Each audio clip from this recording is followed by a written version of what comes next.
This is Dr. Cameron Kyle Seidel, ER and critical care doctor from New York City. 9 days ago, I opened an intensive care unit to care for the sickest COVID-positive patients in this city. In these 9 days, I have seen things I have never seen before. In treating these patients, I have witnessed medical phenomenon that just don't make sense in the context of treating a disease that is supposed to be a viral pneumonia. 9 days ago, I presumed I was opening an intensive care unit to treat patients with a virus causing a pneumonia that was ravaging lungs across the world, starting out as something mild, a cough, a sore throat, and progressively increasing in severity until ultimately ending in something called acute respiratory distress syndrome, or ARDS. This is the paradigm that every hospital in the country is working under. This is the disease, ARDS, that every hospital is preparing to treat. And this is the disease, ARDS, for which in the next 2 to 6 weeks, 100,000 Americans might be put on a ventilator. And yet, everything I have seen in the last 9 days, all the things that just don't make sense, the patients I'm seeing in front of me, the lungs I'm trying to improve, have led me to believe that COVID-19 is not this disease, and that we are operating under a medical paradigm that is untrue.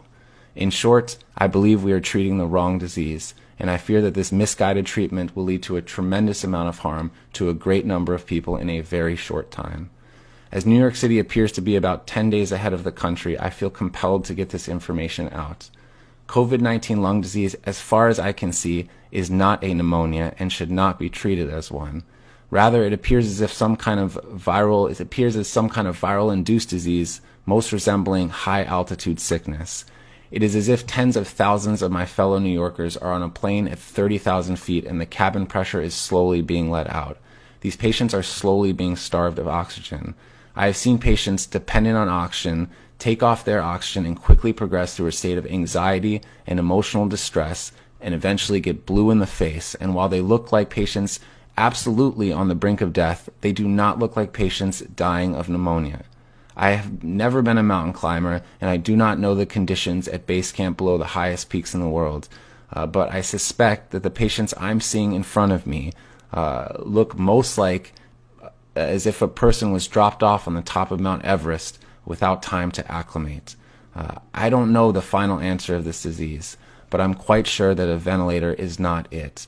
That is not to say that we don't need ventilators. We absolutely need them.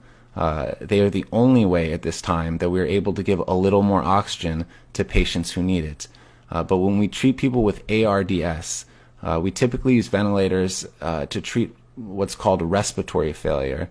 That is, we use the ventilator to do the work that the patient's muscles can no longer do because they're too tired to do it. These patients' muscles work fine.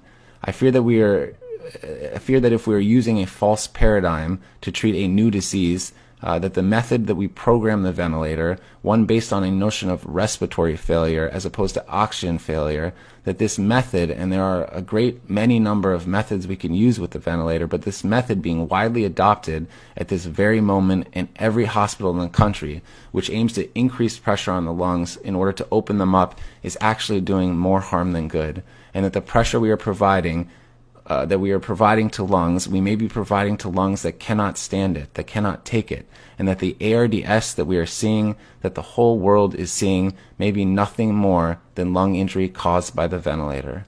Now, I don't know the final answer to this disease.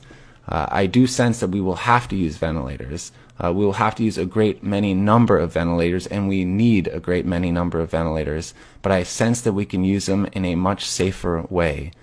In a much safer method. That safer method challenges long-held dogmatic beliefs within the medical community and among lung specialists, which will not be easy to overcome. But I really believe that they must be overcome. There are hundreds of thousands of lungs in this country at risk, and the time to overcome them is now.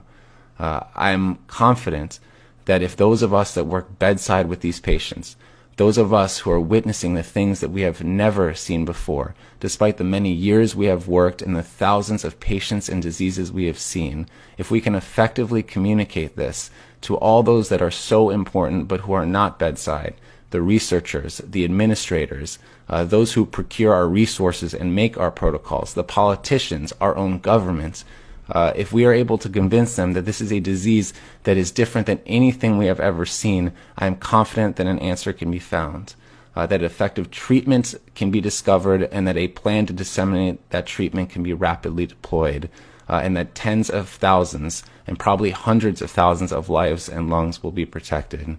The time for this is now.